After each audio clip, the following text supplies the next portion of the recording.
missing someone. With all your Hi, welcome to this video. As the title reads, I'm going to show you how to paint a nice, fat and juicy mango. I'm not going to talk too much. I just wanted to add, if at any moment you think I'm going too fast, don't be afraid to pause the video. I had to cut like 3 hours of footage, so don't be disappointed if it takes a bit longer. And that's about it. Let's get to it. So first off, we'll need some paper, big or small, a palette or a plate, some brushes, a pencil and eraser, and some acrylic paints. I'm using my own little painting as a reference photo. First, I want to map out where I want my mango to be on my page, somewhere in the middle in the center. Then I draw a big circle about in the top right corner of my rectangle. After that is done, I draw a smaller circle in the left bottom corner. I went ahead and already drew a small part of the stem, but we'll come to this later. After you've drawn the two circles, you can connect them by drawing two curves. The left one going more inwards and the right one going more outwards. After that, you can erase all the guidelines so you can just see your mango shape. Cool, now that it's nice and clean, we can draw the stem. The stem is like two little pieces that fit into each other. They taper out a bit at the ends, as you can see here. In order to draw the leaves, I'm drawing two lines that will help us to know how far the leaves need to drop. One halfway of the length of the mango and one 1/3. The right leaf will drop to halfway and the left leaf will drop to the 1/3 point. The left leaf disappears a bit behind the big mango, so halfway it kind of goes behind the mango. As you can see here, I kind of connect them, but they don't exactly touch. And then you can erase all the guidelines. On the right, I connect it from the stem to the bottom with like a squiggly pattern. This doesn't have to be exact. In order to draw the leaves, I'm showing you a technique that I'm doing on the left leaf first. I'm drawing a few lines vertically that will form like the peaks of the mountains of the leaf, if that makes any sense. The pointy part of the leaf will be a bit tear-shaped, and as you go to the lines, it will curve up. And then as you go away from the line, it goes down. So it looks a bit like this, like a wave. Also do this at the bottom. Repeat this on the other side. As you can see, I was struggling a bit before I found this technique, but I erased my lines later. And make sure that the right leaf, when it comes to the stem, it's a bit heart-shaped, as you can see. And also make sure the point of the leaf, the bottom part, is a bit tear-shaped.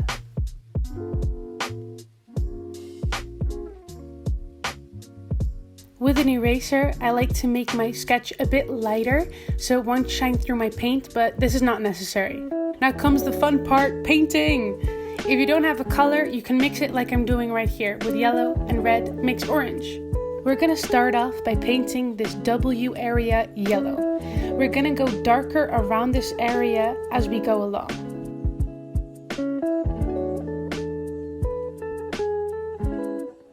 This is just gonna guide us so we always know what color goes where. We're gonna blend in the colors later, and I'll show you how I do that. But first we're gonna put down a base of one color so we won't get distracted where our colors need to go. Next up, I'm going to take a bit more of a darker yellow mixed with a bit of orange, so I get this tangerine color. I'm going to put it as a border around the yellow. After this, we're taking the bright orange color and we're going to put that right above the tangerine color. Again, kind of following this W shape, but as you can see, we're just kind of filling in the bald spots. I'm putting a bit more yellow on the bottom before I go into my red color. Again, doing the exact same thing, adding a bit more red so there's a border of orange and filling in where it's needed. And I know it looks a bit weird and crazy, like one of those thermal color things, but we're gonna blend it later, I promise.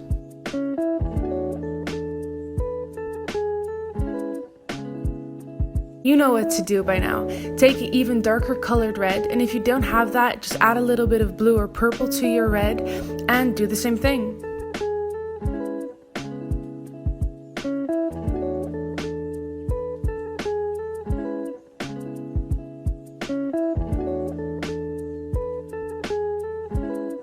At the bottom, we're adding a bit of lime green. Again, if you don't have this color, you can add a bit of green to yellow and get this bright lime green. We're also adding it a bit to the side. Now the base is done, we can do some blending. Grab a color between your two shades. So for this instance, it's the bright yellow and the tangerine, and blend it right between the two borders, like so.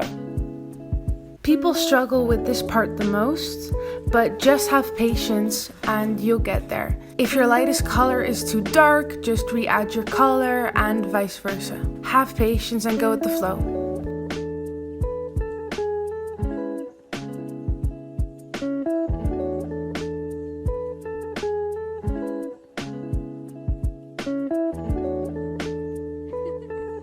Moving on to the next layer, you'll repeat this every single time. So now I'm taking a color that's between the bright orange and the tangerine and just blending it in, making sure that line is not so harsh. Just blending and blending and blending. As you can see here, I'm reapplying the tangerine color and the darker orange color. So when I blend, it will be a bit easier because it's wet.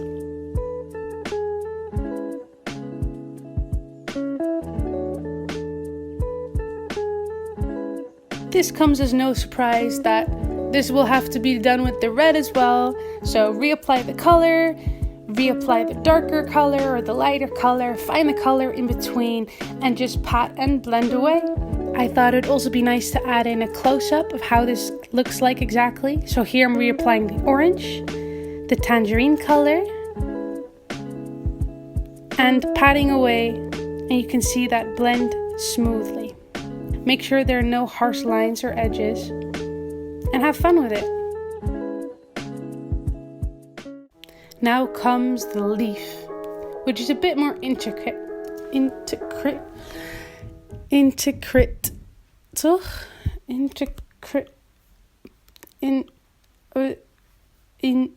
What? Intricate. Anyway, take these green colors, and if you don't have these type of green colors, find something similar or make them yourselves. I'm going to show you two type of techniques we can use. The first is going to be like we did with the mango. You're going to start with your light shade at the tops. So not, you know, when I talked earlier about the lines with the peaks, these are exactly not where the peaks are. So like in the valleys between the big, oh, I hope this makes some sense. Anyway, then go in with your lighter lime color and blend this in with the yellow around the edges. Then go in with a darker green color and do the same thing. Blend them in and connect them. This is kind of like what we did earlier, the same type of technique, but we're repeating it.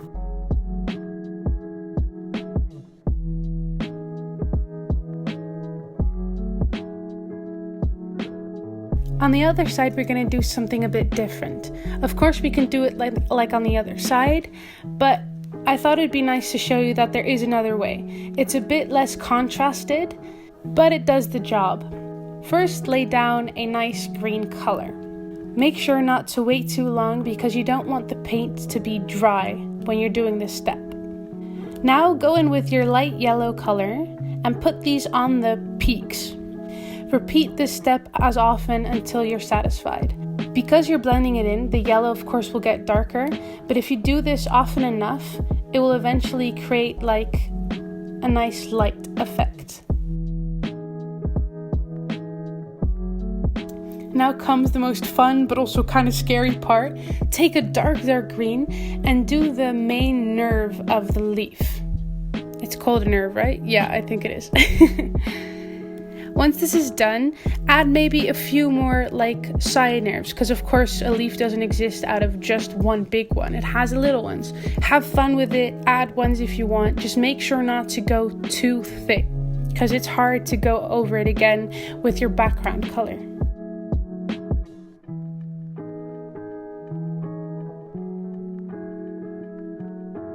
Now we're gonna make shadows and depth.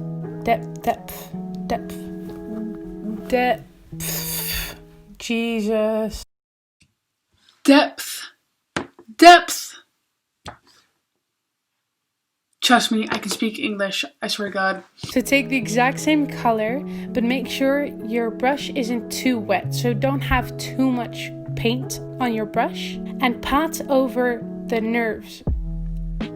Do this on every single nerve, and it can get a bit more thick and it tapers out when it goes to the edges.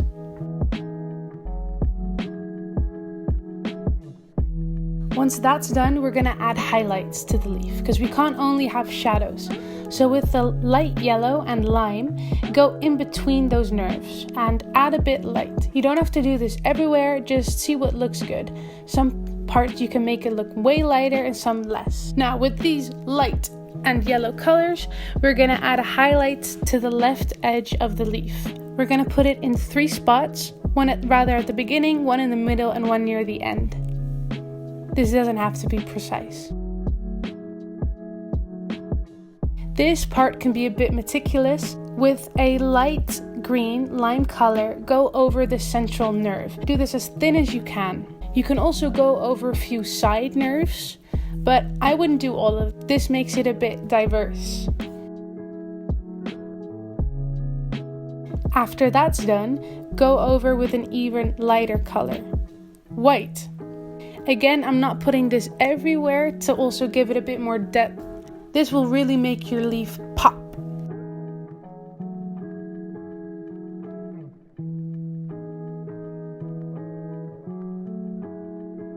I love this step the most because it always makes the leaf really look alive. Also add some white to the edges where we added that bright yellow. And boom, it's a leaf. Now we're gonna do the other leaf, but a bit differently because it's kind of hiding behind the mango. We're gonna add a light green. I'm gonna go over this with a different color later, but that doesn't really matter. Do this on both sides.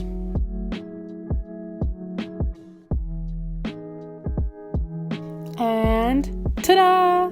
The magic of video editing, don't we love it? Again, we're gonna do the central nerve with the dark green, and of course add a few side ones. You can copy mine, you can do your own, do whatever makes you feel good. This is of course your mango.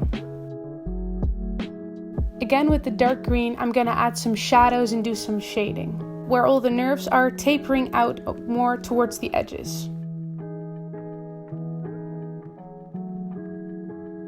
Make sure to bring back your light green and your light yellow to add in the lights as well. This way your leaf is nice and contrasted and it will look more realistic. Adding in some more yellow.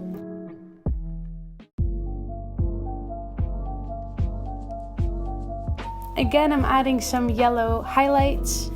You can do them wherever you like. And also doing the central nerve like we did on the other side.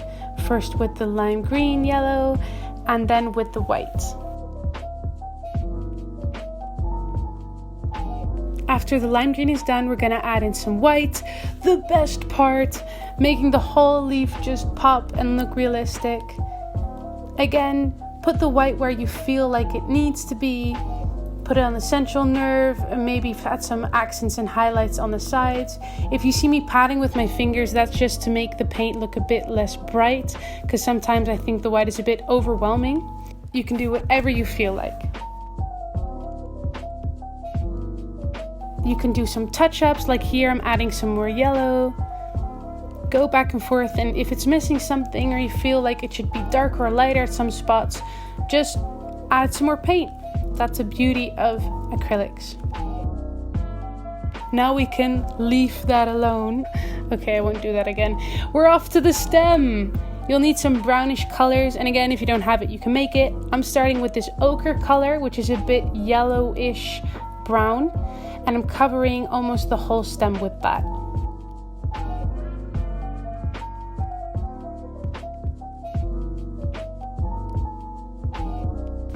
Now with the dark green we've used before, I'm adding this to the right edge of the stem, and I'm going to tap that and blend that in. I'm also adding a border on the left side, but I'm not blending that in. That's just going to be there as a kind of like edge. We're also doing this on the top part of the stem. Now with the dark brown, we're going to add another border, creating even more shadows. Again, we're going to tap this in on the right side and leave a border on the left.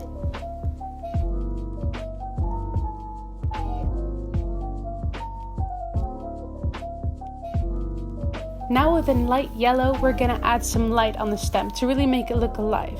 We're going to put this where the ochre is, but not completely covering the ochre, kind of letting it just shine through. And then with the white, we're going over to create even more light. Now with a dark purple and a dark red, we're going to create a shadow, so the stem really looks like it's sticking out of a mango. We're going to create this one like central mountain and then two lines coming out, but they go upwards before they go straight, if that makes any sense. Then you can continue to make them darker with the darker purple, so it creates a natural looking shadow. Now with a white and a pink or a red, mix a light pink color so you can add light to this. A pink is a bit more subtle than adding just white. I'm also fading this in to make it look more cohesive with the rest. We're almost there. Now we can add our light to the mango as well. I'm doing this at the top left edge, just under the leaf, and it's prettiest if you don't do this completely at the edge. So leave a line above it of your gradient. So add your light just a millimeter, or I don't know, like a quarter of an inch. That's probably not the same, is it? It's not. Anyway, leave a line above it, and if you go over it, you can just re-add your colors.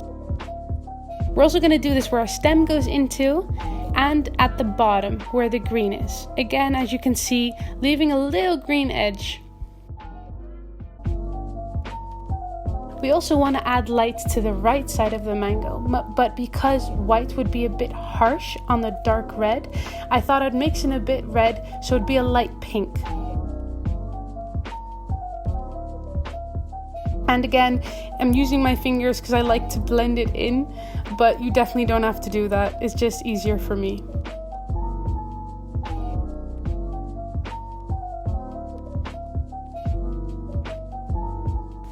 I'm adding this light pink in other places where it's needed, like maybe at the top, where it's also a bit harsh to add that white. Do whatever feels good to you.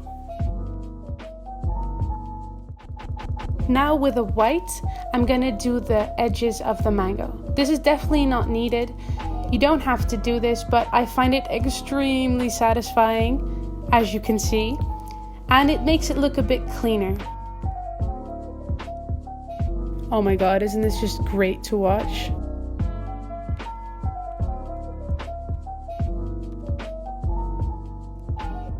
Now with these four colors, yellow, orange, beige, and red, I'm gonna add some dots. This also you definitely don't need to do. This kind of takes away the realistic look, but I thought it looked a bit more interesting.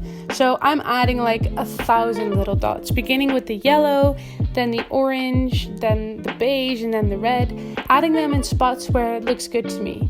I'm also changing how big they are, how small they are, and eventually I'm also adding a white light stripe, as you can see. This takes some time, so just enjoy the process and add it to places where you think it looks pretty. Don't forget to sign your work like the artist you are, and you're done. Congratulations. If you survived this video, good job. Please send me pictures. I would love to see it. Here are a few shaky close-ups. If you enjoyed the video, please subscribe. If you have a recommendation, leave it down below. If you liked the video, give it a thumbs up. If you didn't, give it a thumbs down. I mean, we're all honest here. And see you soon.